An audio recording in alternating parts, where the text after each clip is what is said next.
No, I'll deal with it. I've just turned it on.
Hello, everyone. Can you hear me? Yeah, we can hear you, David. Yeah. I think Duncan's already announced what I'm going to announce. Yes, but I haven't said who, so that's up to you. Yeah. Yeah. Okay, everyone. I see there's about 30 people online, so you can cascade the message to your friends and colleagues. Be on our website, and I think we'll send an email shot out. Yeah, the committee meeting met after Stan Newens' death and sad departure. He was our president for a long time and a foundation member. We deliberated at length and considered who to appoint in his place, irreplaceable in many respects. And we decided, which was logical and rational, I think, that Willie Thompson should be our president, given his long-standing association with our society as editor and former secretary, and also involved with the historians group, our predecessor. And I think he's been 60 years as an activist this year. Maybe you can correct me on that. I was looking up his biography. I think he actually joined the political organisation in 1961. So I believe that's the case. Maybe it's earlier. And so Willie will be our next president, and he's known to everyone as the author of many books and contributions to our journal, occasional publications, and our history. And his other book, Histories of the Labour Party, Communist Party, international movements. He's very well known, so that's enough about that. Our vice president, because Willie was our vice president, we decided to have two this year. I think it just made sense. Professor David Parker, we're very pleased to announce that he's accepted to be one of our vice presidents. Professor David Parker is a long-standing member of the Socialist History Society. I think he's on the editorial board of the journal, contributed essays to the journal, author of books on French absolutism and the debates within the Communist Party on absolutism and the transition from feudalism to capitalism. I think that was his last book in 2008, if I can remember right. I'm not looking at notes at the moment. And also we decided to have a second vice president. It's not a token woman, but it is a woman. This is Professor Linda Clark, who's famous at the University of Westminster, and she's well known as the author of a book called Building Capitalism, which I think was based on a PhD thesis. It's been published in 2002, I think, republished in 2002. And she's author of many essays on building trade, construction, and construction workers, working conditions in that industry. And I think she'll be a great asset as our vice president. She's already a member, of course, and a long-standing member and socialist historian. So that was the announcement, and I hope everyone's excited about that, or at least pleased about it. If you've got any objections, let me know. Anyway, thank you, Duncan. Any objections? It's too late because we made the decision. and welcome. Too late because the committee has ruled. And welcome, Linda, because Linda is with us. Linda's at the moment. Here. I thought she would be. Well, thank you very much for this announcement. Oh, there you are. I'm very pleased to accept.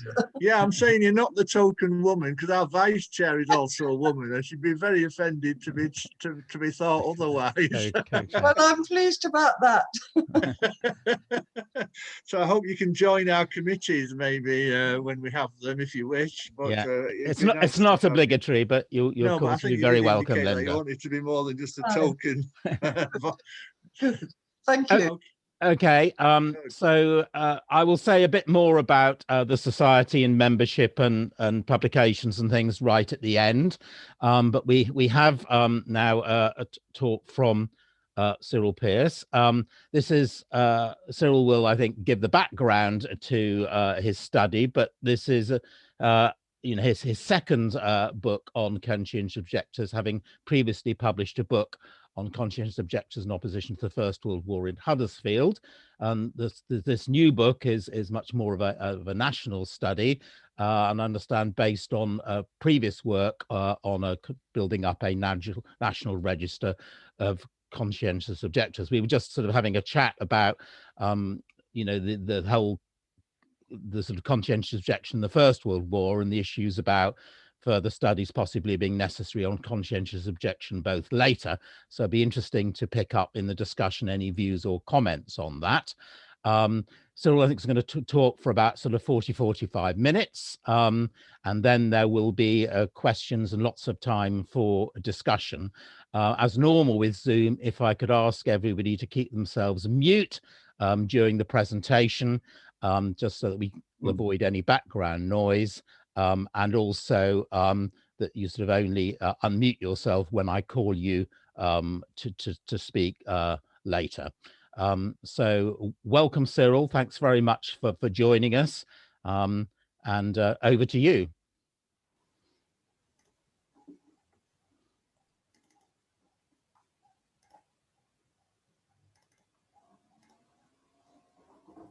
Thank you, Duncan. And thank you all for turning up. I see Keith sitting in his garden, but the rest of you must be escaping all this lovely sunshine, which is sad, really, when you think about it. Thank you for the Socialist History Society for allowing me the opportunity of sharing my work with you. Popular accounts, I suppose, of the First World War and those who opposed it are very much framed in this way.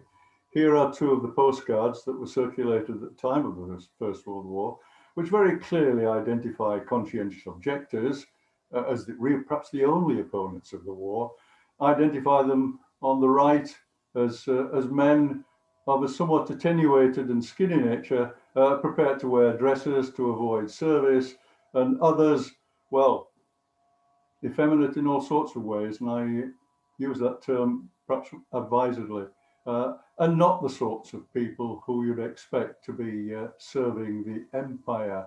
They are very much characterized as other. But of course, when you start to look beyond the postcards and beyond the cliches of conscientious objection in the First World War, certainly the received official view, if you like to call it that, then things are very, very different. I first came across this great difference many years ago in the late 1960s, early 1970s, when I was working on other things and met these three remarkable people: Wilfred Whiteley, Arthur Gardner, and Florence Shaw. All of them from my hometown, Huddersfield.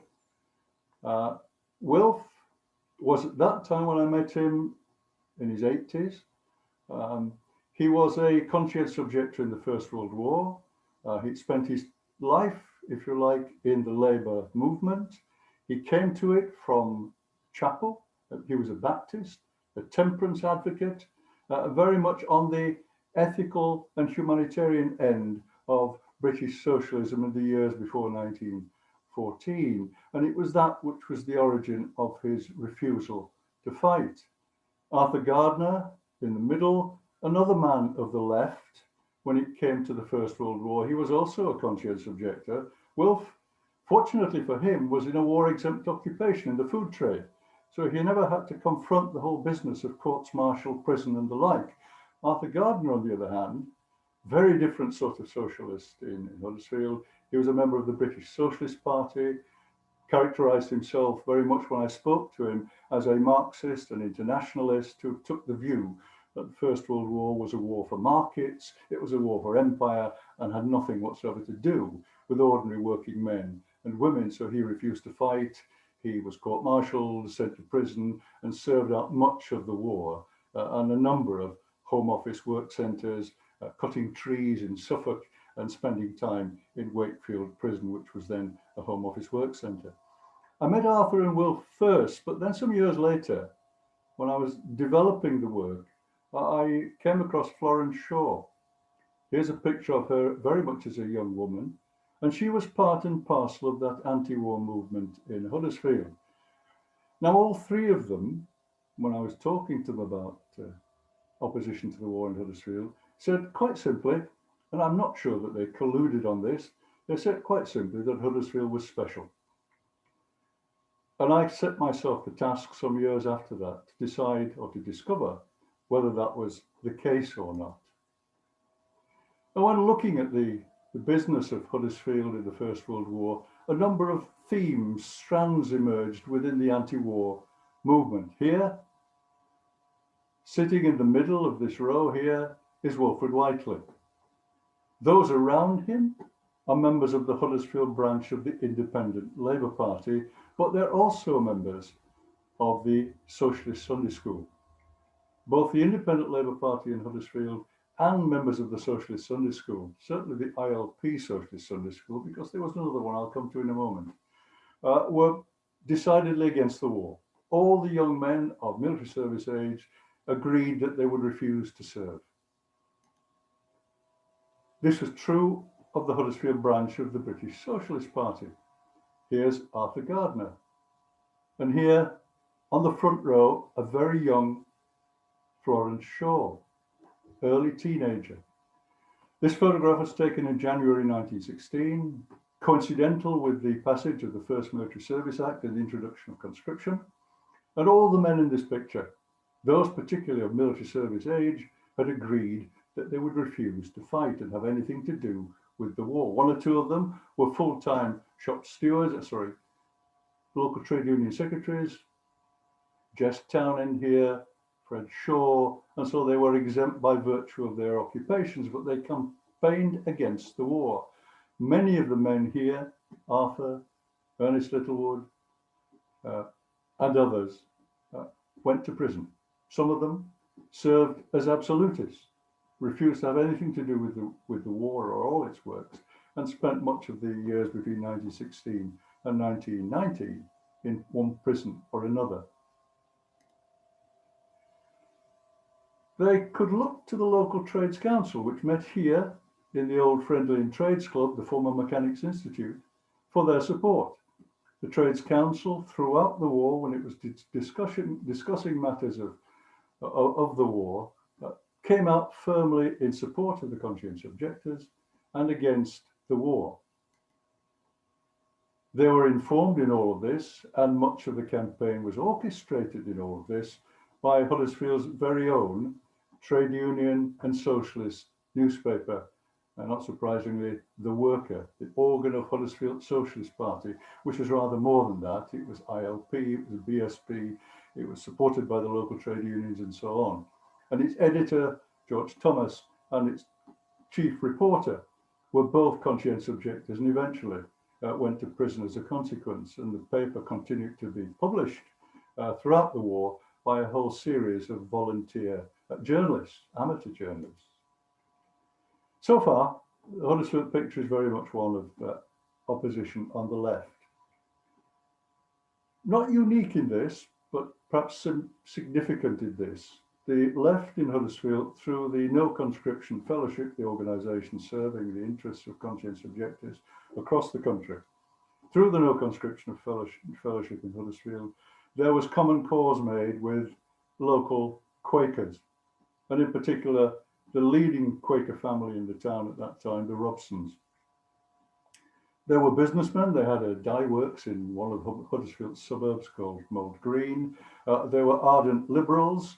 The women, Alice and Julia here, were both members of the Women's Liberal Association, but they were also members of the National Union of Women's Suffrage Societies. They were suffragists, if you like, and women's rights campaigners. The father of the family, Joshua, who was in his 80s and died during the course of the war, was a long-serving Liberal member of Huddersfield Town Council, and his son, John Edward, was also a member of Huddersfield Town Council. When the war broke out, and the Liberal Party obviously was in Parliament at the time and in government at the time, all three, and Joshua too, left the Liberal Party, the better to take up a stand against the war. John Edward was a conscientious objector, but because he was a businessman and his works were considered to be part of the war effort, he was allowed to carry on working at home, but he continued to support the anti-war effort of his sisters, of the conscientious objectors from the left, and so on. As if that weren't enough, there were other elements, if you like, making common cause with the conscientious objectors and war resistors of the labour movement.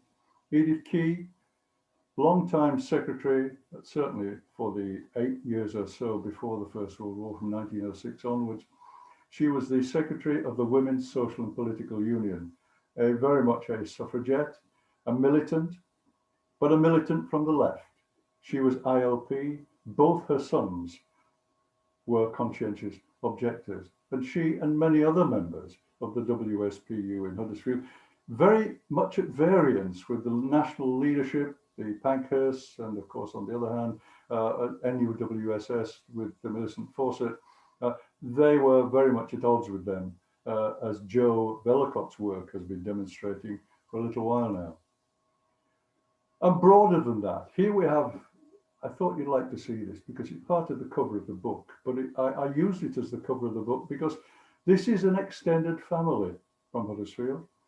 Women who are active in the women's movement, men who are active in the trade union movement, and a number of men here who are conscientious objectors.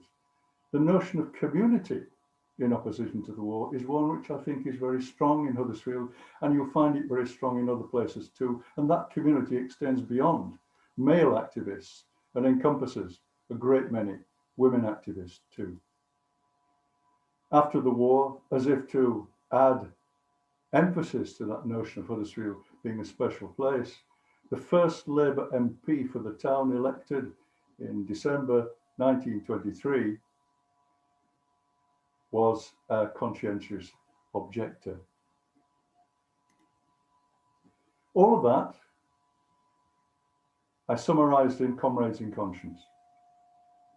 The question I think I posed at the end of Comrades in Conscience, which is about Huddersfield, admittedly, was Huddersfield the only special place, or were there other places like Huddersfield, or even places which, dare I say it, may have been more special than Huddersfield? And the job of the last almost 20 years has been to gather evidence to try to explore that question. And the basis for that evidence gathering, and here you've got an example of it on the screen, has been to bring together from a huge range of different sources, online and not, of individual conscientious objectors. The database now stands at something over 19,900. The register of conscientious objectors is not because I considered that conscientious objectors were the only story in town, as it were, but because conscientious objectors are an indication of where best to look. And it's not in any way detracting from the important role played by other people, women in particular, in supporting the anti-war cause.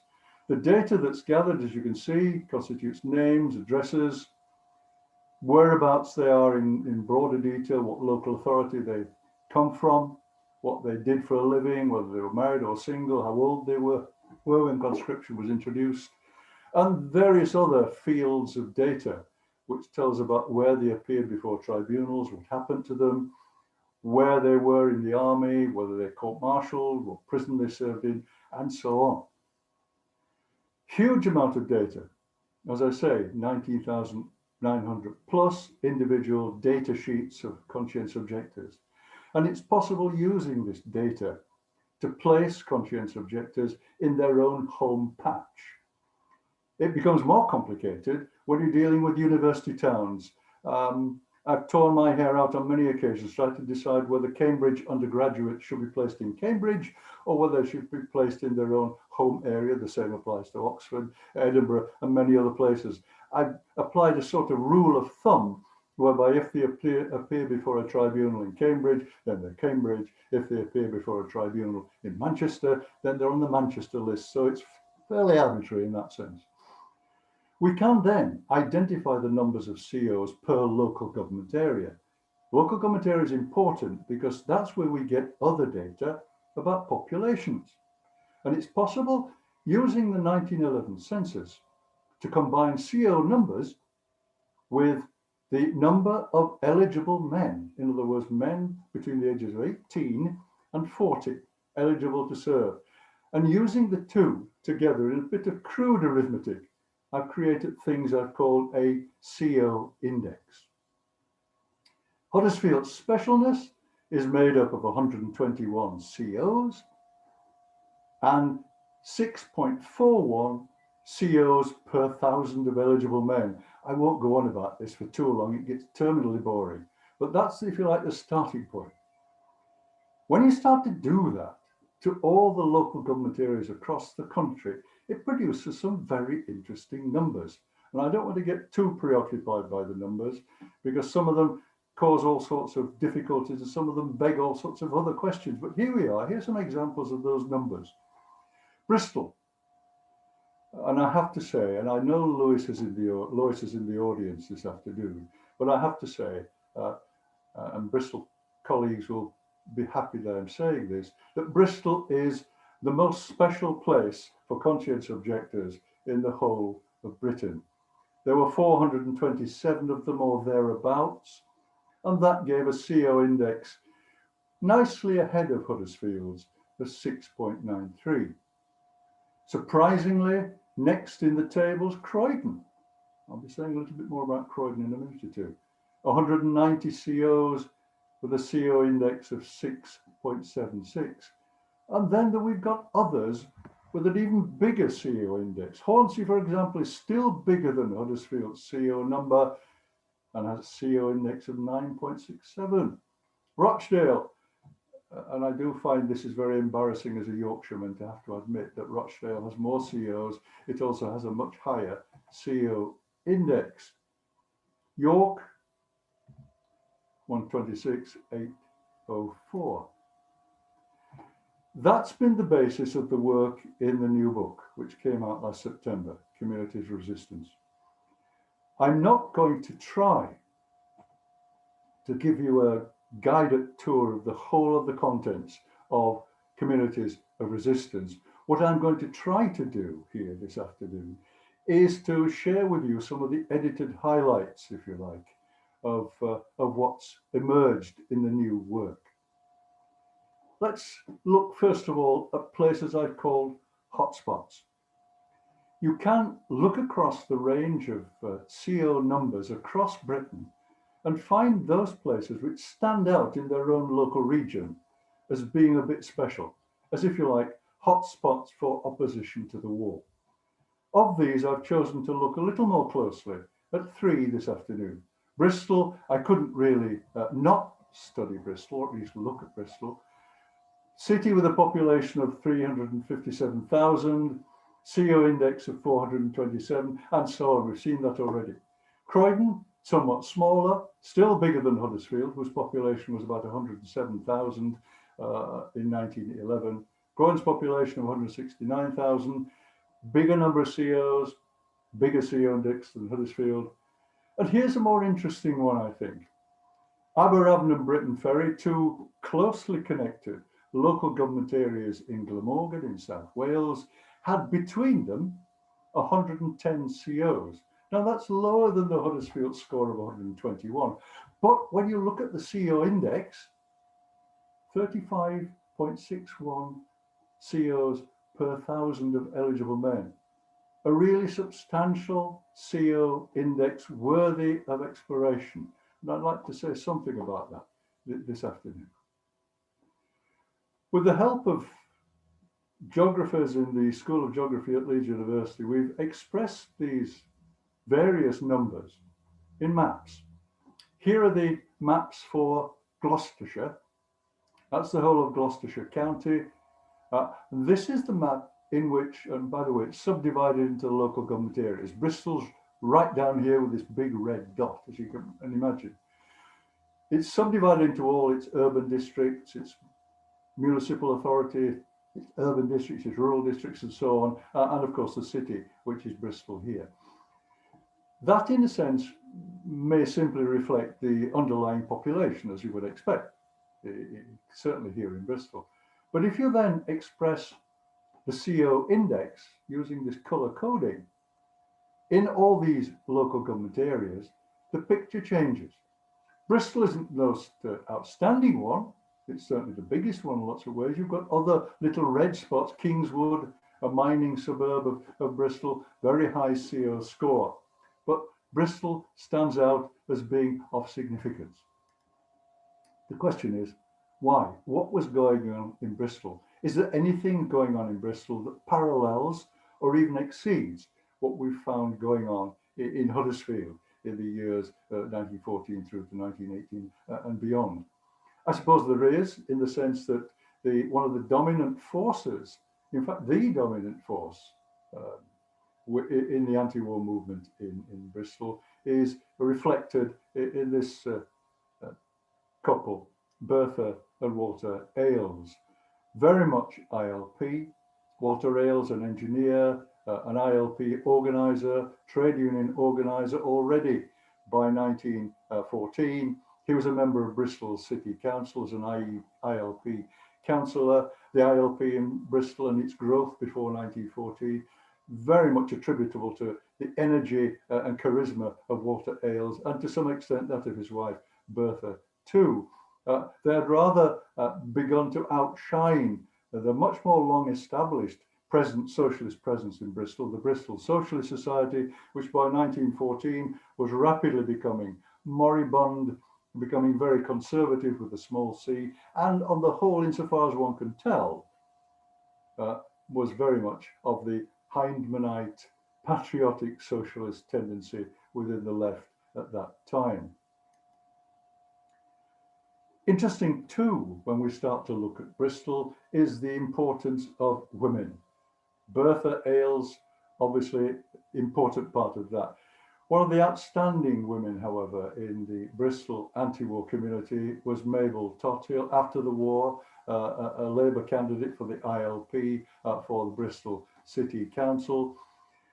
She came from a rather privileged background, a well-to-do family, had settled back in Bristol where her father originated, and she was very active in all manner of good works, Bristol University settlement among them. She was active in the women's movement and gradually became part and parcel of the ILP presence in Bristol. She was, rather as Catherine Marshall was at the national level, she was the principal secretary and organizer for the No Conscription Fellowship.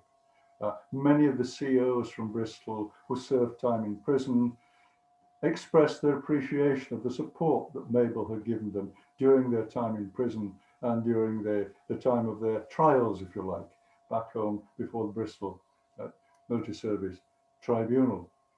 So if we can just go back to Mabel. So Bristol is starting to show evidence of at least two of the elements that we see in Huddersfield. The other element which needs stressing, again parallels that in Huddersfield, is the importance of the Quaker movement in the city. It was a long-established Quaker community, the Fries and others active in the local economy. Matilda Sturge, a key figure in Bristol Quakerism in the 1890s, was on the leading lights in what's become known as the Quaker Renaissance, which saw the Quakers repositioning themselves within English society in the years before the First World War, taking on more of a social role rather than a theological role, and echoed in places such as Birmingham, York, and much further afield, very much supported by the Cadburys and the Rowntrees and the like. And I think that Quaker Renaissance has often been rather underestimated because it led them into a more energetic pursuit of the adult school movement. And instead of the adult schools being, as they were originally, places for the learning of theology and the disputation around matters of Christian belief, became more centres for social history, social studies of one kind or another, places to which working men and women were regular visitors. And I think one cannot underestimate the extent to which the adult school movement, both in Huddersfield, Bristol, York, Birmingham, and many other places, contributed to the debate and to the, if you like, the chemistry which produced the anti-war movement in those places. How about Croydon? Croydon, of all the hotspots, is perhaps the most surprising. If you know a little bit about the history of Huddersfield, a little bit about the history of Bristol, then you pretty much expect to find some radical stirrings there which might manifest themselves in terms of an opposition to the First World War. Croydon, on the other hand, in the years before the war, and for many years after it, in fact, it wasn't until 1945 that Labour got a look-in when it came to the local parliamentary constituency. But true blue Croydon, in terms of its numbers, is quite surprising. Here it is, a large red dot to the eastern end of Surrey, surrounded by lots of other medium-sized dots. Again, quite surprising. But here, down at the bottom, Croydon, starting to look as though it's a bit of a special place. And Croydon's a bit curious. We find parallels for the Croydon experience only in Scotland. In Dundee, for example, where the Dundee temperance movement was very active in opposing the war. And here, sitting second from the left in the middle row, is one of the leading figures in the Croydon anti-war movement, a man called Mark Hayler. The Hayler family were well known in Croydon. Their father, Mark's father, Guy, was a temperance advocate, an international temperance advocate. In fact, he spent a great deal of time in the United States and what could be said to be one of the architects of prohibition in the States. And Mark followed very much in his father's footsteps. In fact, when he appeared before a military court for his court-martial, the newspaper headline in Croydon was Guy Hayler's son court-martialed. But here he is, obviously a charismatic character, could attract supporters around him. Here at Dartmoor, where he was on Home Office work scheme, he was supported by the young men of the #1 young prohibitionist branch at Dartmoor. That element of the anti-drink movement can't be underestimated. Other side of that picture, we have the Quakers again. Here, this rather magnificent arts and crafts building built before the First World War was Croydon's adult school and Friends meeting house. The adult school was important, running a great many classes around Croydon, to which many working men and women, rather like elsewhere, like Bristol, Huddersfield and so on, attended to learn all manner of things, not simply theological issues, but matters of social history, sociology and the like. And again, part of that contribution to the debate about the war and about the nature of society in Croydon and elsewhere at that time. In particular, the women of the Society of Friends in Croydon took a leading role, as they did in Birmingham, as they did in Manchester, in the organisation of opposition to the war. When the men had largely gone away to prison or to work away from Croydon because of the nature of their CO status, it was the women of Croydon, and particularly the Quaker women of Croydon, who ran the No Conscription Fellowship, and ran it with a certain amount of imagination. For example, in the winter of 1917, as Christmas approached, the women of Croydon's No Conscription Fellowship approached the Home Secretary asking if they could be allowed to provide Christmas puddings for the COs held in Wormwood Scrubs. The Home Secretary declined the offer, sadly. At the same time as the Quakers were, if you like, mobilizing a body of anti-war sentiment through the adult schools and through their own work with the No Conscription Fellowship and in support of conscience objectors, the trade union and labour movement in Croydon, which is in many ways similar to that in Bristol, was organising. Here's Ruskin House. It's the current Ruskin House. The earlier Ruskin House was the headquarters of the trade union movement in Croydon. It was the offices of the Independent Labour Party, of the Croydon Socialist Society, and so on. And there was a considerable presence of labour in Croydon, but not on the scale, I think, that we find in Bristol, or certainly not on the scale, proportionately, that we find in Huddersfield. And one of the problems, I think, for an organised left and trade union movement against the war in Croydon was that there was a huge difference of opinion about what should be the stance taken by the left, by the trade unions, by the Trades Council, and by the emergent Labour Party.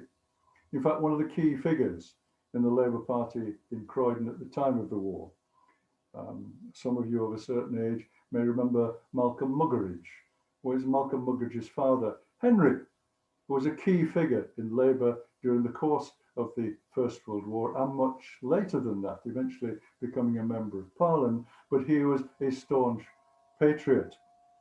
And there were others who followed suit.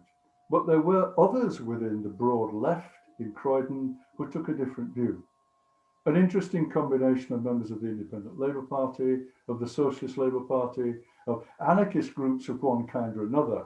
And I suppose it's a poor, sad thing compared, I have to say, with Huddersfield's The Worker.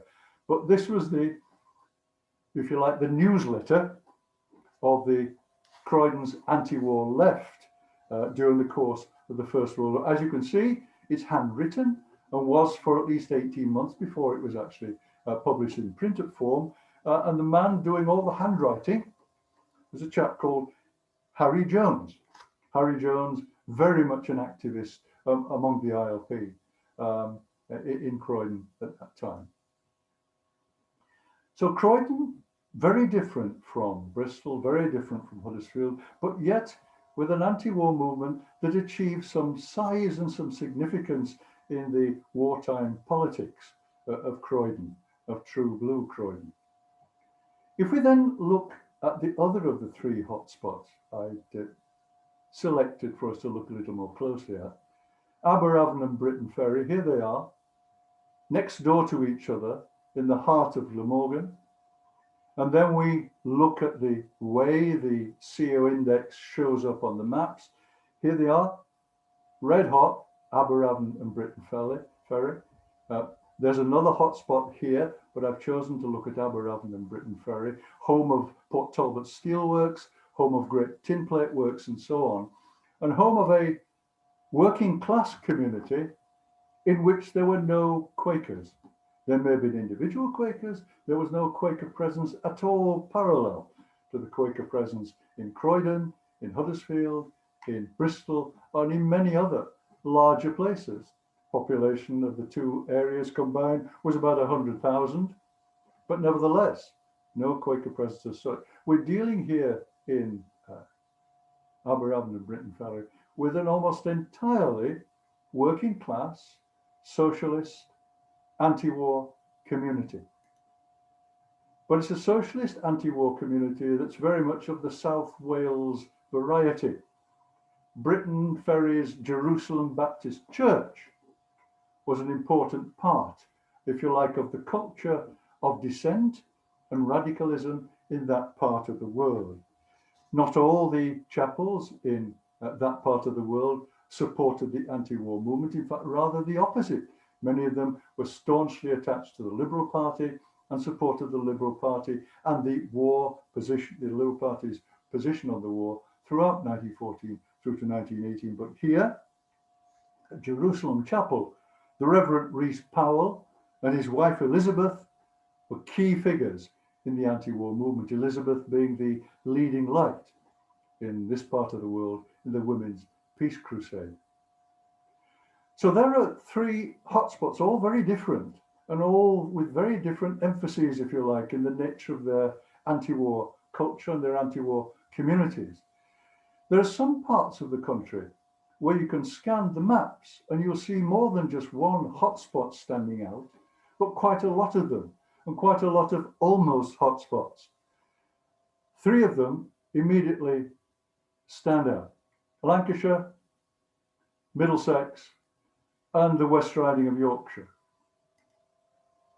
Here's Lancashire, and here's the Lancashire map with simple numbers expressed in those red dots. Liverpool here, Manchester, going up into the Pennine region of what was referred to often as Cotton Lancashire, towns like Rochdale here, Blackburn, and so on.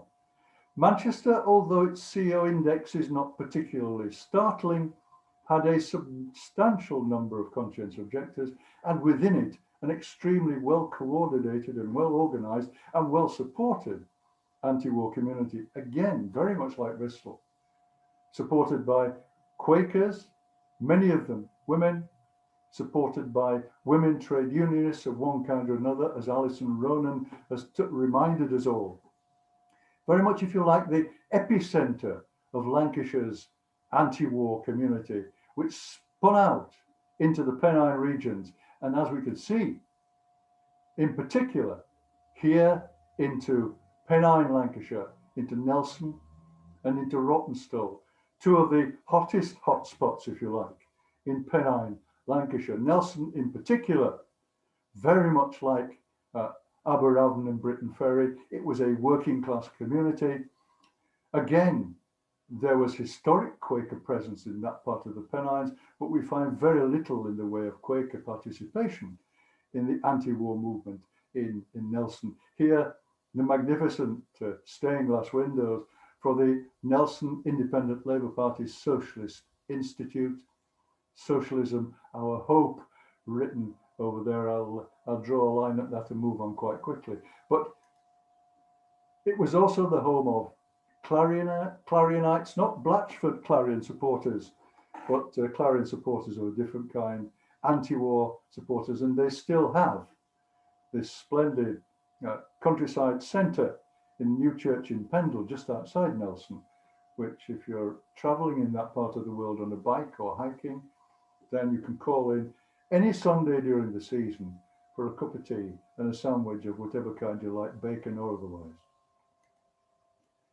ILP, principal organisation in Nelson, organising the working men and members of the ILP in opposition to the war. Here's a bunch of them, all posing for their photograph, all ended up in prison in one way or another. Some of them absolutists, others of them serving time in work centres, Wakefield and the like. And like South Wales, the connection with nonconformist Methodism, certainly nonconformist Christianity, is unmistakable here. Salem Independent Methodist Church.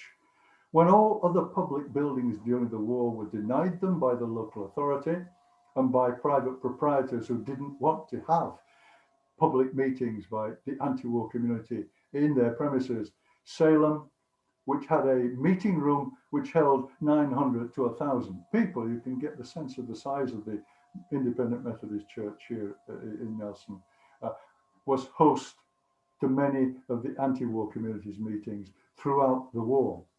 And one of its leading figures, Wilfred Wellock, who later became a member of the Independent Labour Party, initially opposed the war on humanitarian and Christian humanitarian grounds. He, of course, became, as you can see down this side, active in the post-war anti-war movement, in the No More War movement, Peace Pledge Union, War Resisters International, and so on. He's, if you like, the link, the very palpable link between Salem Chapel and the anti-war movement and its continuation to the 1920s and 30s. Unlike other places, we shouldn't and mustn't underestimate the role played by local militant women, whether it's the novelist and journalist Ethel Carney Holdsworth, or whether in more celebrated manner, Selina Cooper, about whom Jill Liddington has written at great length and quite properly, key figures in the community's anti-war movement, and particularly in organising the Women's Peace Crusade. Middlesex. I don't want to dwell a great deal on the detail of Middlesex and the Heartland area. What I would like to say, though, is this map of Middlesex, which shows some very large red dots, and the map of the CO index also shows some very interesting concentrations, mustn't be viewed in isolation. I think, as Ken Weller's work has demonstrated, there is a sense in which you can consider the whole of North London as a piece when it comes to looking at the anti-war community. The role of the North London Herald League is important here. The role of the trade union movement, the ILP, the British Socialist Party, and so on, right across the region, and interspersed with it, the Brotherhood Church, the Society of Friends, and the like. So we have a huge variety of anti-war communities in this part of North London, stretching from Tottenham and Hornsey here, right the way through to the western part of Middlesex, as you can see. But it's a very, very varied anti-war community. And I'd like to demonstrate that with just a couple of tables. you'll find in the book a fairly extensive appendix of these CO war service tables. And I find them quite illuminating. Here's the one for Hornsey.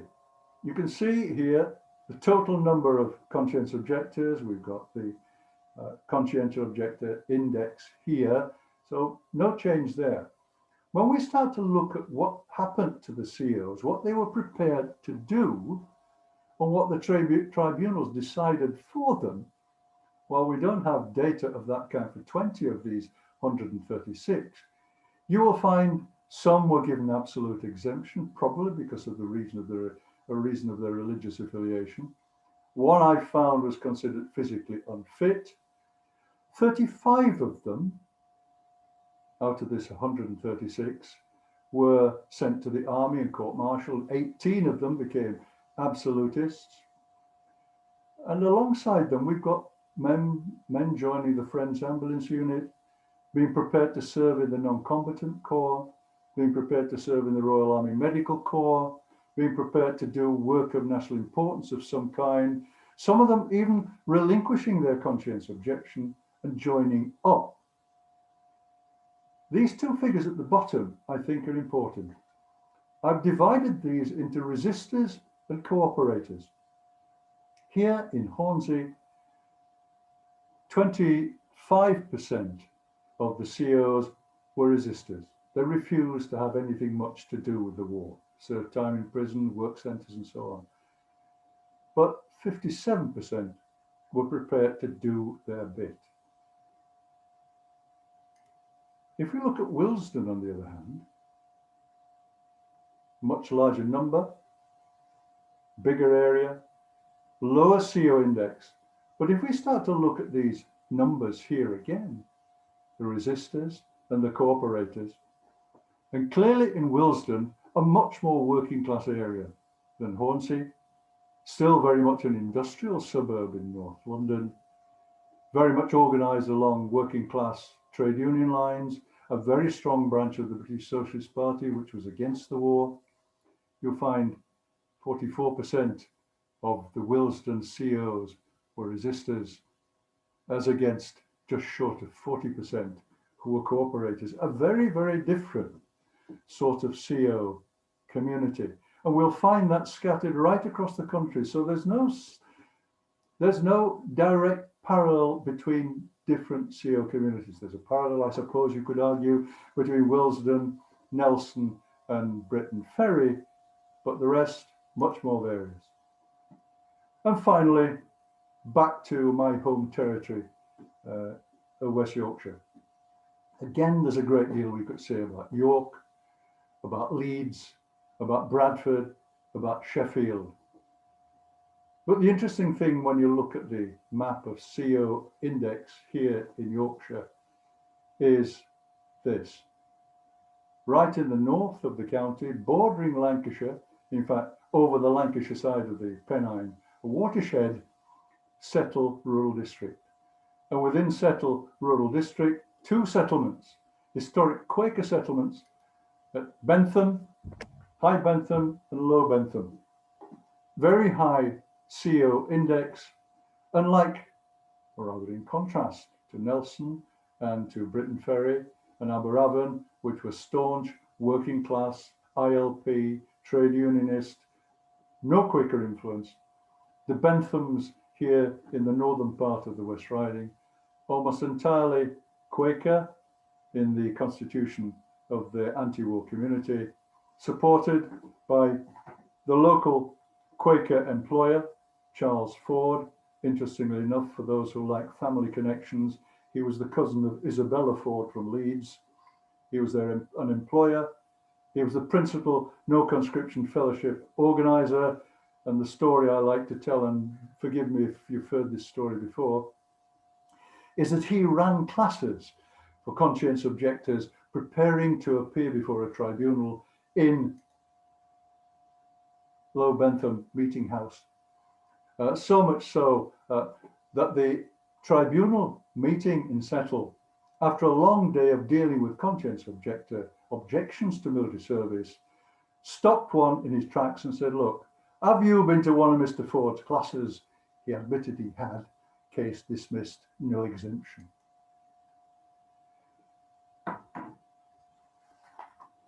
Much of the work revolved around a number of big questions.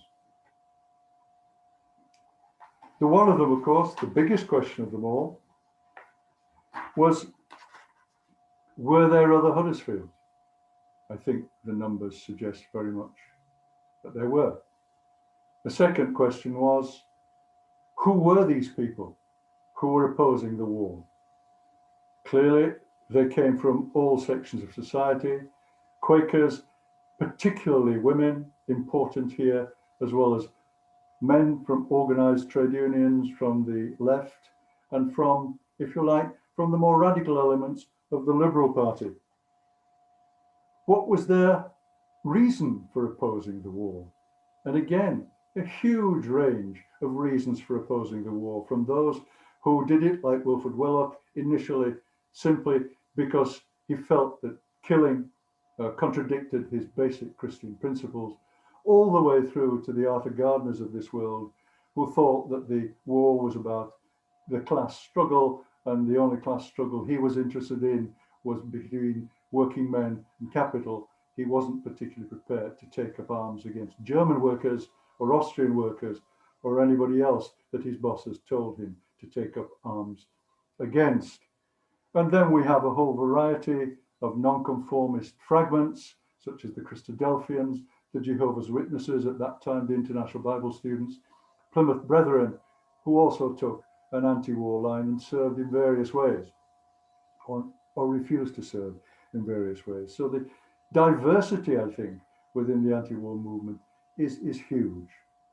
And as we've seen from those two tables of Willesden and Hornsey, the next question, or what were they prepared to do about their opposition to the war, becomes very important and rather moot.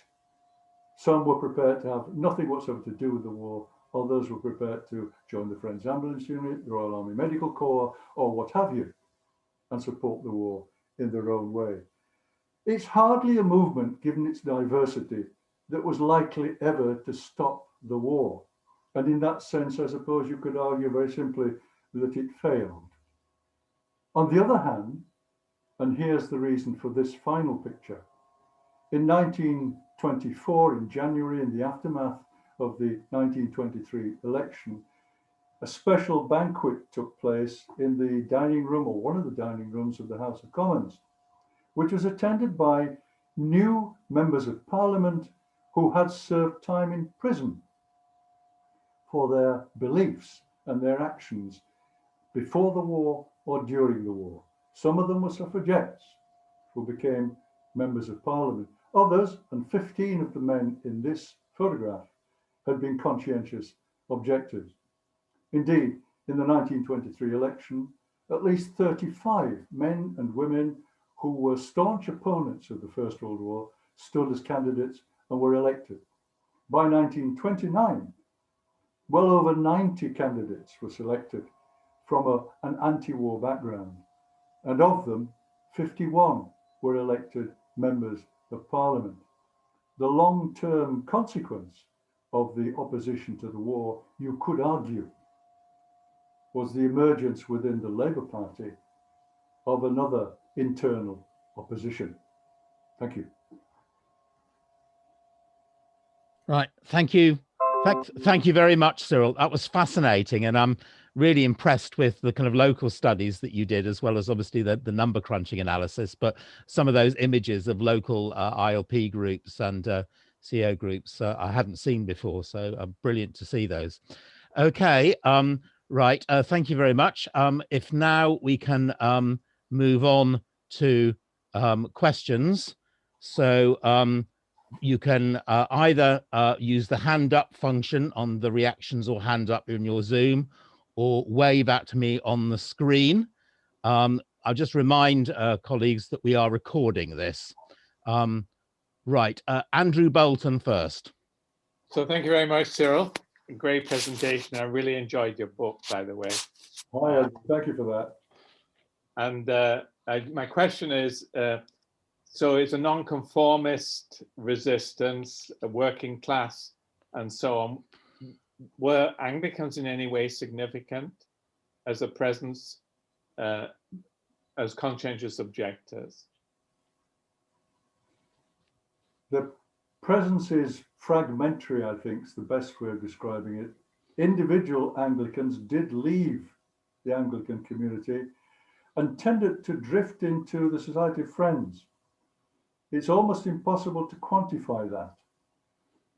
Just as it's impossible to quantify the number of active conservatives who eventually ended up within the anti-war movement. And there are one or two, and I've written about them in the book, but it's fragmentary and not easy to identify in significant ways. Thank you. Richard Price. Yeah, I mean, I'd like to say I think it's a magnificent book. I think it's the best book on opposition to the First War. Also, thanks to Cyril, because he's helped me on some work I've done in relation to Leighton. One point that strikes me is that, you know, this kind of subject on the left has very much been viewed through the prism of revolt on the Clyde, John McLean, etc. And obviously that's very important. But I mean, you've opened up a whole other area.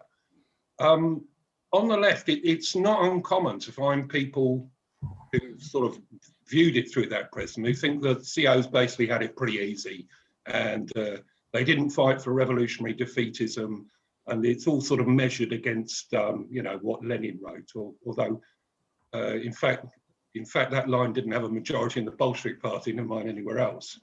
But I'm struck, but actually the number of politicals are greatly outnumbered by religious objectors, although, I mean, obviously there's a crossover between the two, because a lot of the people who are listed as religious objectors may well have been members of the ILP, but I mean, the numbers of the BSP members, and I think the BSP had a membership of about 10,000, are actually quite few.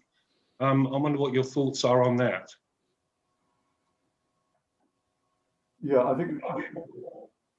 think as we know, the BSP was in a bit of a state and lost a lot of branches during the course of the war because many took the line that Heinemann, Blatchford and the rest advocated patriotic socialists and so on. And the divisions within the BSP was a cause of a lot of dissent within the anti-war community or within the communities up and down the country, particularly places like Birmingham, I think, where it was most pronounced, and gave an opportunity for the Socialist Labour Party to sneak in there and if you like, take over some of the more radical elements. But yeah, I think the BSP, as far as my patch is concerned, Huddersfield is concerned, weren't particularly numerous, as you say, but they were busy. They worked very hard. If you like, the timetable for the BSP organisation before and during the war was quite hectic. Evening meetings in the town centre, closed meetings, well, not so much closed meetings, but debates within public spaces throughout the war, led by people like Arthur Gardner and others. And of course, the key thing, I suppose, for Huddersfield was that there were a number of full-time trade union officials who didn't have to go to the war, who could still carry on organising the opposition to it. So as far as the BSP is concerned, the picture's very, very mixed. I think you're right also in terms of looking at the war in terms of reframing the nature of the opposition. It's not all about Red Clydeside. In fact, you've read the book, you know what I have to say about Red Clydeside, and say as far as the war's concerned, it's rather overdone. If you want to look to real opposition to the war in Scotland, then you need better look to somewhere like Dundee, or even to the relatively apparently placid waters of Edinburgh, the waters of Leith. But yes, very varied across the country. And I think my point really that I was trying to get to emphasize is that no two places are alike. I've not got to the stage, I think, yet, having finished that tone, not at the stage yet to be able to sit back and say, no, exactly what the hell was going on. Hence your question. Thank you, Cyril. Francis King. Oh yeah, that was absolutely fascinating. I've just got a methodological question for you, really, Cyril, in that you don't become a conscious objector normally until someone tries to conscript you. Yeah. So I wondered whether there were significant either geographical variations around the country in terms of conscription patterns, or whether some of the areas that you might possibly have expected to have a higher rate had a large number of people working in reserved occupations or whatever. So I mean, was that something that was easy to factor in when devising your indexes? No. The bugbear of the whole thing, which I think I keep returning to time after time after time throughout the work, and I'm sure those who read the book, if they've managed to stay through to the end, will be aware of it, is the difficulty of calculating exactly how many men who were in war-exempt occupations really shared the anti-war view. You will find in crucial parts of the country, and of course it plays too in Aberravon and Britton Ferry, much of that support outside that conscientious objector group, much of the support outside that must have come from men who were working in the tin plate and steel industries in Port Talbot and in Aberravon and Britton Ferry as in war-exempt occupations. Otherwise, it seems to me the anti-war movement there wouldn't have been quite as strong and resilient as it was. So we have that great difficulty. It's almost impossible to factor in any realistic numbers. You're looking for fragments. There's a piece in the book about Northumberland and the difficulty of identifying among the war-exempt miners anyone who's expressing much in the way of opposition to the war. You'll find more evidence, for example, within County Durham, within the miners' union there, two key figures there, the Kelly brothers, one of them president of the miners' union in County Durham, was a conscientious objector. But beyond that, and I hope this is not too denigrating the stance taken by these men, beyond that, it seems to me the very practical line to take was to open your mouth from time to time, but when it came to being in a war-exempt occupation, you keep your head down and get on with it. Okay, Scott Reeve, you're next.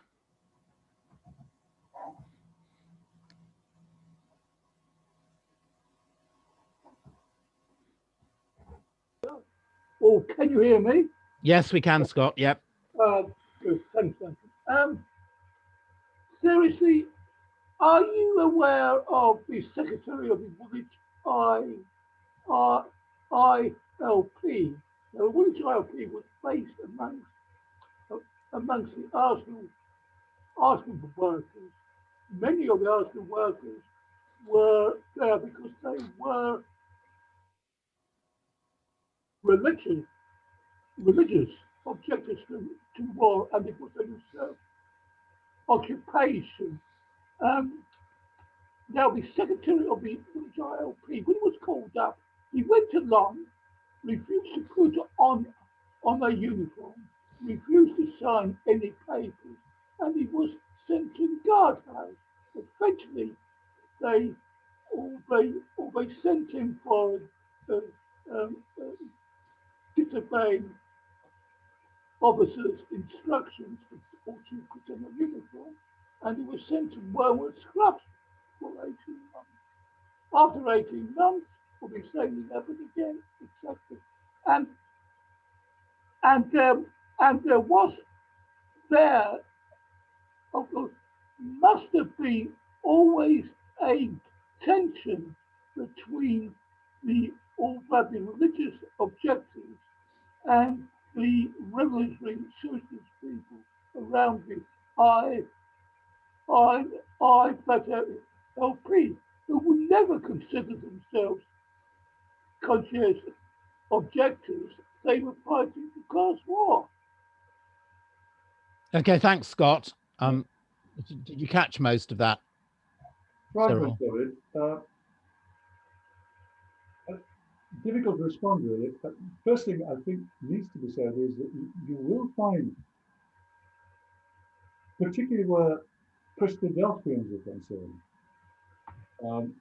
that there was a fair number of Christadelphians employed in the armament trade. I think there were some at Woolwich. There were certainly some within the mills factories in Birmingham and in Birmingham Small Arms and so on. The Christadelphians, unique among the religious communities, did a deal with the government in the early days of conscription, which allowed Christadelphians, policed by the Christadelphian community itself, allowed Christadelphians to claim conscientious objection, but they were prepared to do whatever work government required them to do out with notions of military service or notions of taking orders within the military hierarchy. And they had many of them, the majority, I think the minority did, that had some problems, but many of them had no compunction about working in armaments. Okay, thanks. So, yeah. So is that, I had Mark Frankel next, but your hand's gone down. Do you still want to speak or not? Yeah, thanks. I thought that was a very interesting, excellent talk. What I found particularly interesting was your analysis of the difference between resistors and cooperators, because at one point you seem to be conflating war resistors and conscientious objectors, and they're of course two quite different positions. You know, conscientious objectors tend to have a personal, often a religious objection to bearing arms. The point I was going, the other point I was going to make is a slight criticism, which you seem to be suggesting that the Quakers were universally supporters of the No Conscription Fellowship, and that's certainly not the case in Parliament. The Quaker MP T. Edmund Harvey, who introduced the clause which exempted men who were doing work of national importance from conscription, which, as you've pointed out, was a very important, or the single most important category of exemption.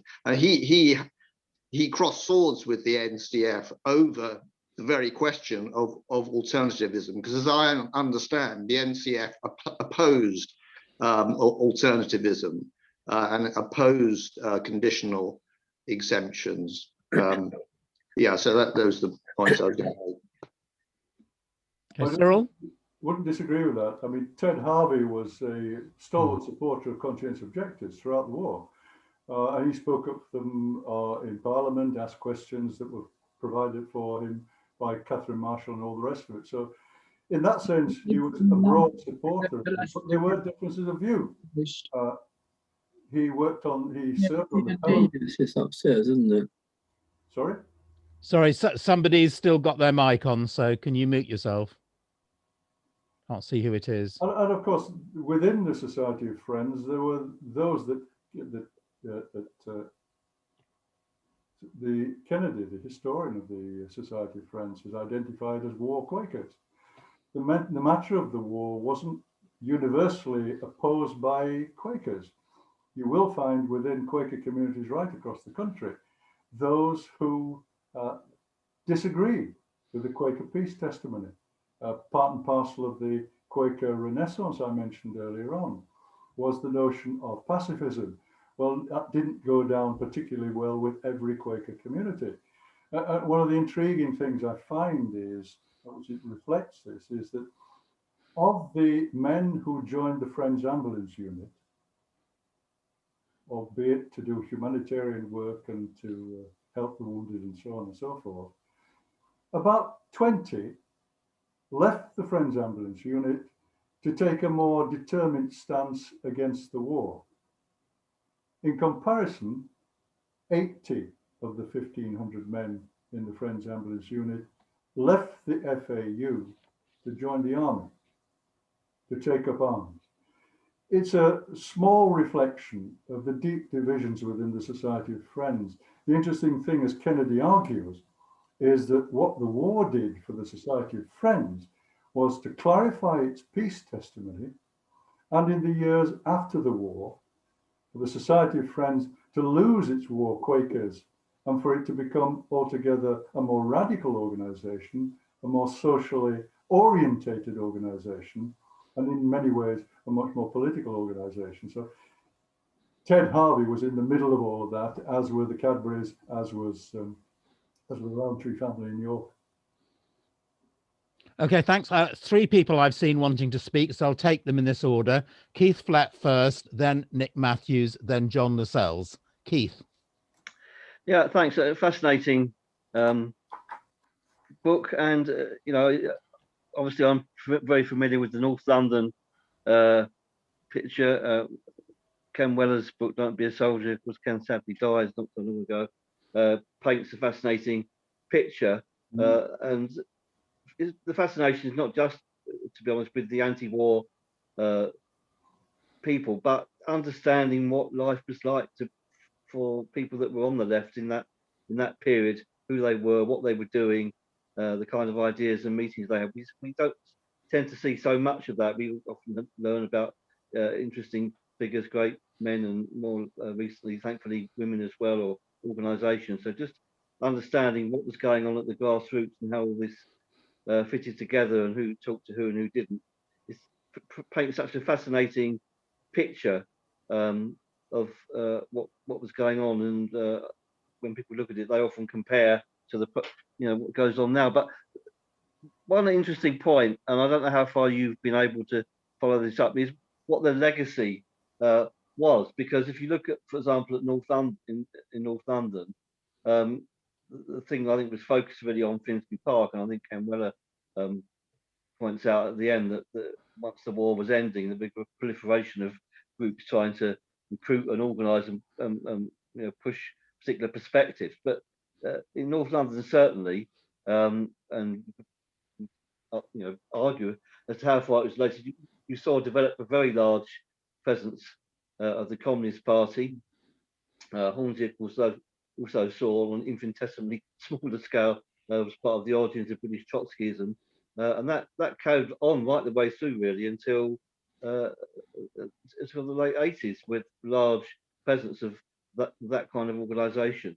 And it's just interesting to think, well, did all that kind of work, aside from obviously making some kind of impact on the First World War, the legacy that it left in terms of people that carried on the organisation and ideas that developed then, looks as if it was quite significant. But it's another work of investigation, perhaps, to try and work out how far these things were linked. Yeah, I think that's a crucial point, actually. I mean, I've toyed with the notion, simply in the sense of following through some of the names and the easy to spot electoral performance, so that where individual CEOs have appeared, say within the Labour Party or the Communist Party, for example, in the 1920s and 30s, then they're a bit of a marker for their popularity in the years after the war. What I haven't been able to do, except to skirt around the fringes of it, is to get a sense of the continuity of movement, of the movement. You'll find within Croydon, certainly, a very determined effort to create a kind of socialist alternative culture, to revive the socialist Sunday schools, to even have workers' football teams and all the rest of it, an attempt at a red culture. And certainly Ken touches on that within North London. I think it's a piece of work that really needs doing. Luckily, the database, I think, will provide the raw material for individuals and names for people to follow through. And I'd like someone to take that on. Not for me, I think. Someone else, perhaps. Okay, so volunteer sort there. Nick Matthews. Thanks, Duncan. Thank you, Cyril. This is a fantastic body of work we've produced on this, comrades in conscience and the communities of resistance. Fabulous work. Thank you very, very much.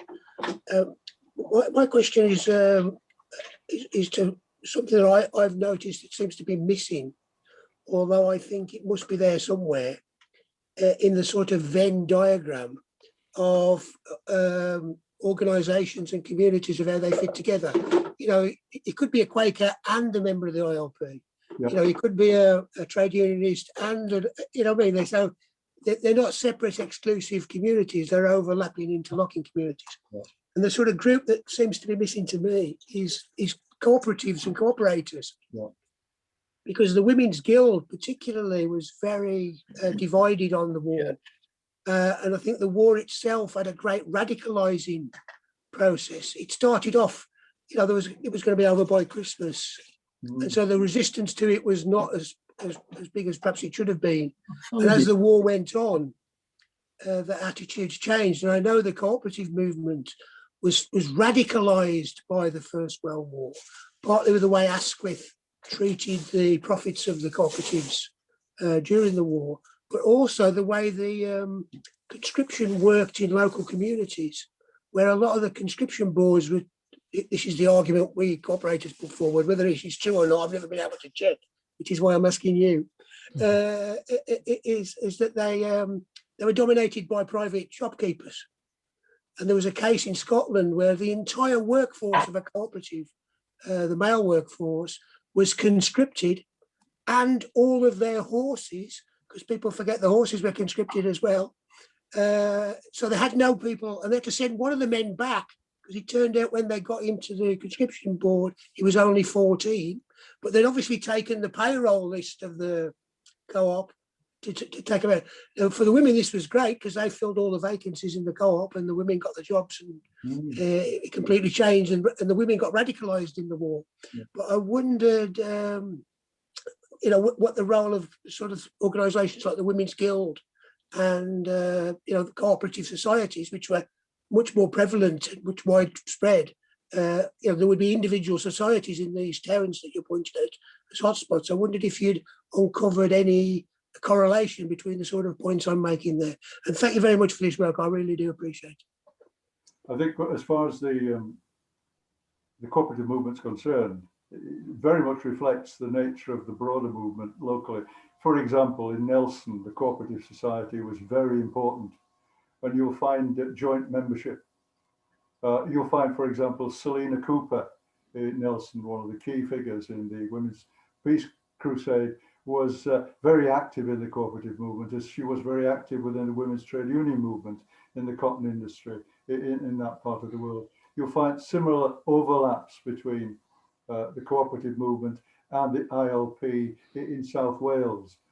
So where the cooperative movement has, and its organisations, the Women's Cooperative Guild in particular, has impacted, if you like, on what I've been looking at, then I think I've acknowledged it. I haven't attempted to draw general conclusions about it right across the country, and perhaps I should, and perhaps it should be done. But I think your point's fair. I think the point, the role of the cooperative societies is important right across the country. The bigger they got, I seem to think, the less responsive they were to the kind of radical political stance that you'll find in places like Nelson and Britain Ferry. I think that last point's true, by the way. I think that's true today. Yes. I think there's a sort of size, isn't there, where they become difficult to influence, let's say. Right. Okay, I've got John Lascelles next. After that, I've got Brian Latimer and David Morgan. So, John. I'm unmuted. Can you hear me? Yeah, we can hear you. Not now. You've just muted yourself. That's okay, it. now, yeah. Obviously, many of those who oppose the war come from the radical left, the Quakers, non-conformist churches. Now, I'm an Anglican, and the Anglican Church generally would perhaps have supported the war. Would it be more difficult for, you know, Anglicans to sort of step out of line and not have the support that other groups have got? Were there any clergy who refused to support the war, who spoke out against it? And I wonder how they were treated by stepping out of line and not supporting the establishment. I'm not as familiar with the retributive powers of the Anglican hierarchy when it came to local ministers getting out of line. As you can tell by the language I use, I was brought up Methodist. But there were occasional Anglican priests who did leave the church over the war. Not, as I said in answer to a question earlier on, in substantial numbers. They didn't, I think, constitute a major trend.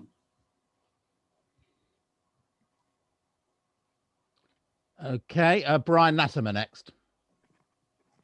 Hi, I really enjoyed your study, and I come at it from a perspective of a Canadian historian who looks at the anti-war movement in Canada. Mm. I wonder if you'd touch on a couple of, I really enjoyed looking at the diversity of the community of resistance that you've discussed.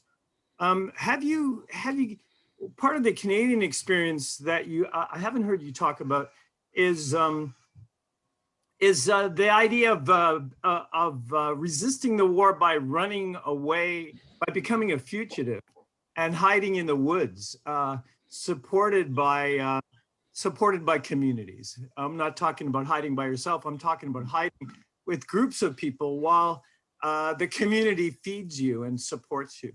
Also, to what extent did that take part in the British Isles? And also, to what extent did labor actions play a part in the resistance to the war? Because that certainly was a factor in the Canadian and American resistance, was strikes, and even general strikes and localized strikes. And I know that the labor movement is a leading element in the anti-war movement. So to what extent do those two parts play a role in the British communities of resistance?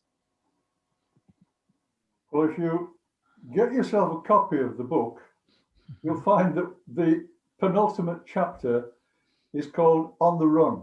Mm-hmm. The phenomenon of COs deciding they didn't want to have anything whatsoever to do with it and then going on the run, I think is underestimated. It's difficult to quantify and so on. And so the chapter is based in part on anecdotal evidence. Some of it documented, actually. In one case, certainly a Huddersfield man ended up in New York and then ended up being a major literary and journalistic figure in Canada. A chap called Archie Key, who ended up at Glenbow and then Calgary, I think, a major figure in, I believe, Canadian museology. So the matter of going on the run is important. Sylvia Pankhurst writes about it in her own book on the First World War, about the extent to which individual CEOs tried to survive, living off the land, as it were, or disappearing into the woods, to come home every now and again, at dead of night, to be fed by their parents before they went off again to try it out again in the wilderness. As far as the trade union movement's concerned, what you'll find is a very, very mixed picture.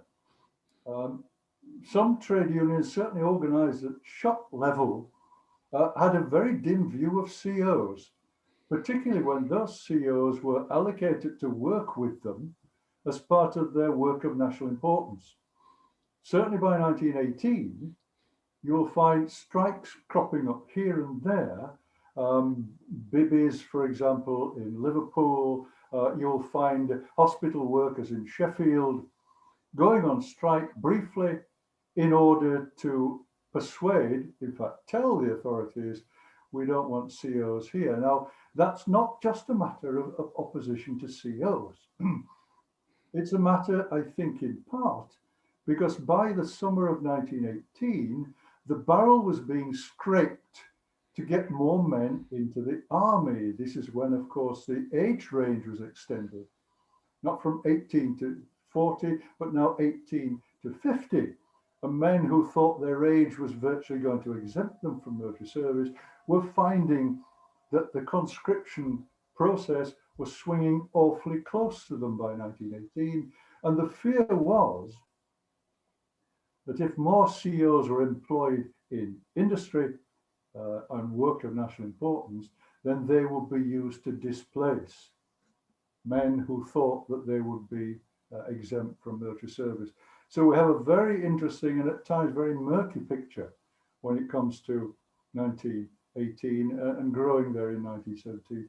I think you will find among trade unionists in 1916, 1917, actions taken against conscription in the broadest sense, but to identify them except in particular cases, solidarity with individual CEOs, for example, who local people felt had been particularly badly treated. You get examples of that in Sheffield. Then the trade union problem was with conscription, and in 1918, the redesignation of many jobs as no longer war exempt. Thanks. David.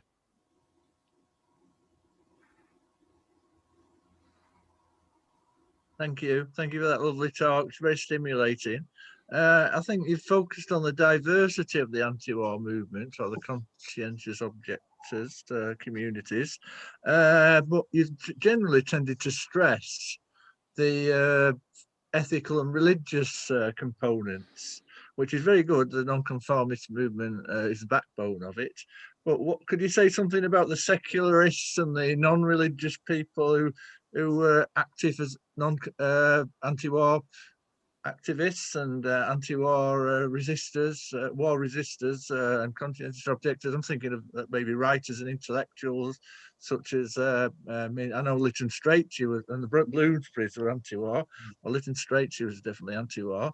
D.H. Lawrence was monitored by the spy, the state during the war because his wife was German, obviously, and obviously he wrote about that. And he was anti-war. He's from a working class community, and if you look at the background, he was active with the education in the local community was this non-conformist community. So if you could say something about those, and also the class breakdown of the movement between manual and intellectual workers would be interesting. Has any work been done on that? Maybe it's a big task. You've got this big database that could be analysed to see what professions people were in. I don't know sounds like a volunteer.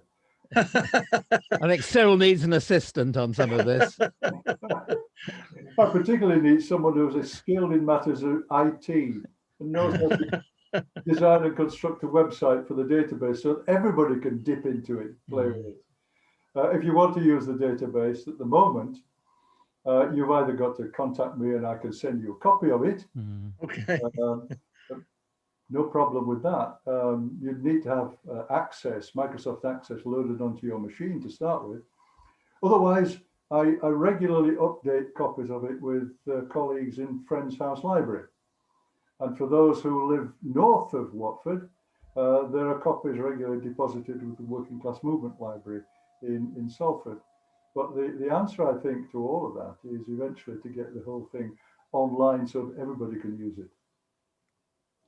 And certainly not to monetize it. Thanks for that. Right. I haven't seen anybody else with hands up. Anybody who hasn't spoken before want to make a contribution? This is your opportunity. There are a number of messages in the chat, specifically information about conscientious objectors in Haringey, requests for information about conscientious objectors in Derby, and also a reference from John Lassalle's just come in, a book Uncovering Resistance, Leicester and Leicestershire in the World War. So I don't know whether any of those people want to make some comments on that.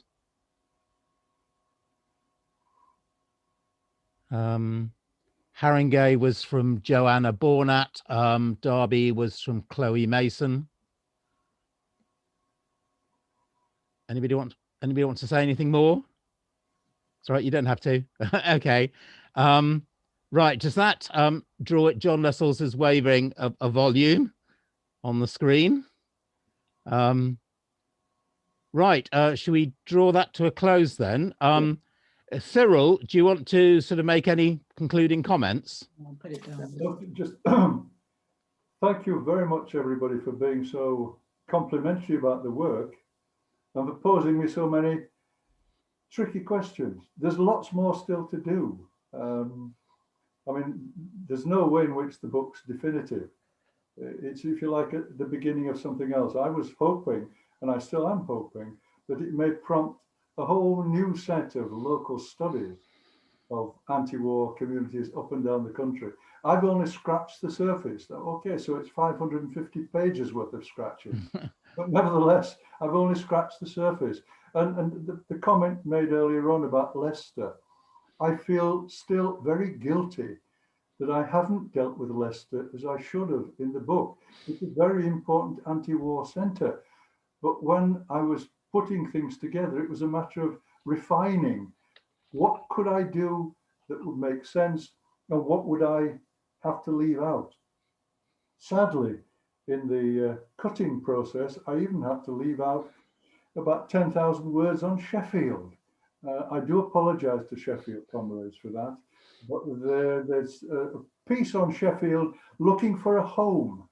So if anybody knows of a journal that might publish something on conscience in Sheffield, then it's only a matter of tidying up the piece and making it available. But finally, as you'll see when you get the notes of this talk, both the books, both Comrades and Communities of Resistance, are offered at 20% discount on application to the publisher's website. The publisher is Francis Boutle.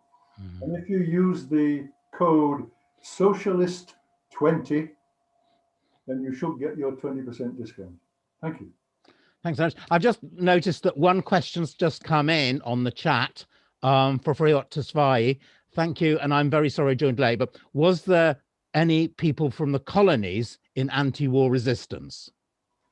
I don't know whether you can comment on that in terms of conscientious objectors. I mean, certainly I'm aware of various intellectuals from other countries that happen to be at university who were involved, but do you want to comment, Cyril?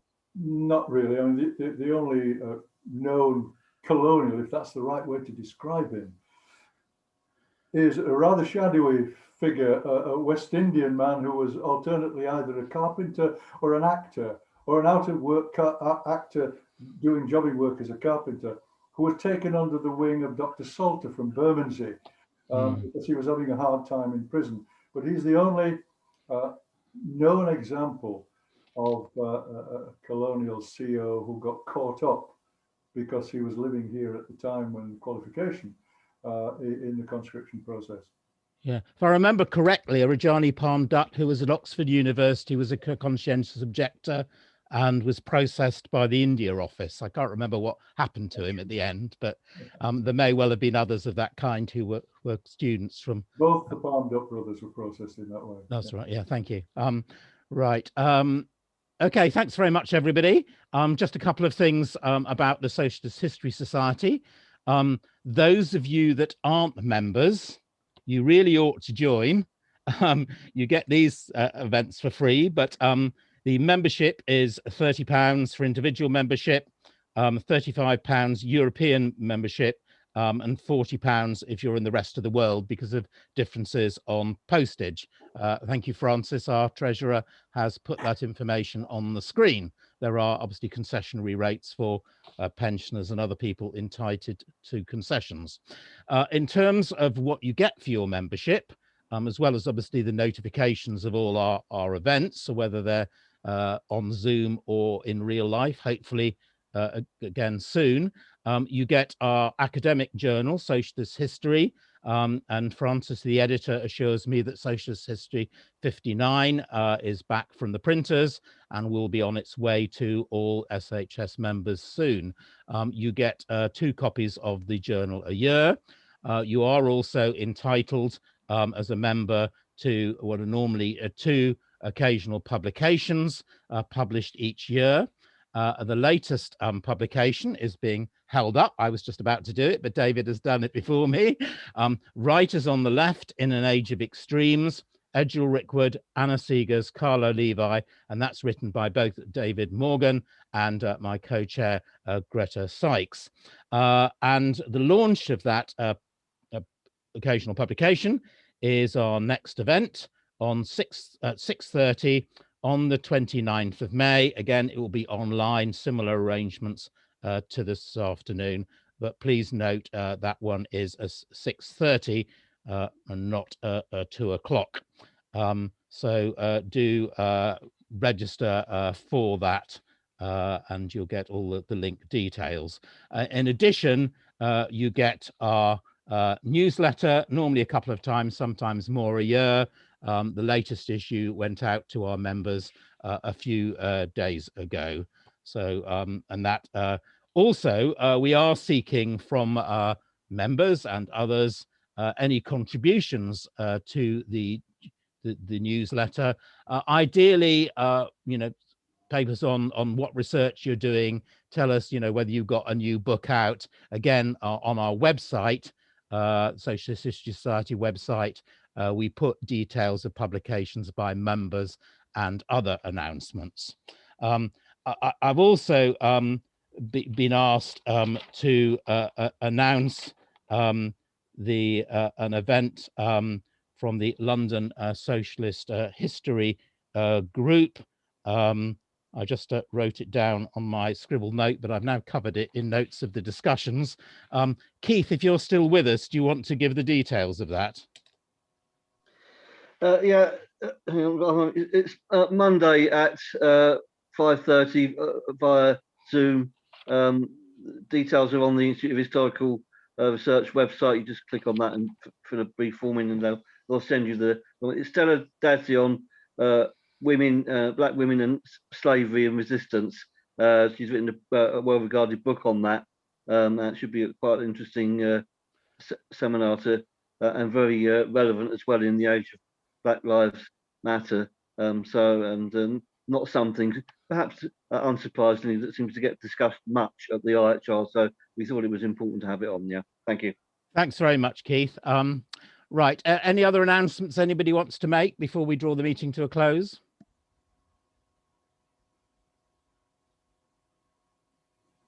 Okay, thanks everybody, and hope to see you all at our next event online, hopefully back in real life as soon as possible. But keep well, everybody, wherever you are in the world. Thank you. Thanks, Cyril. Thanks, Duncan. Thanks, everybody.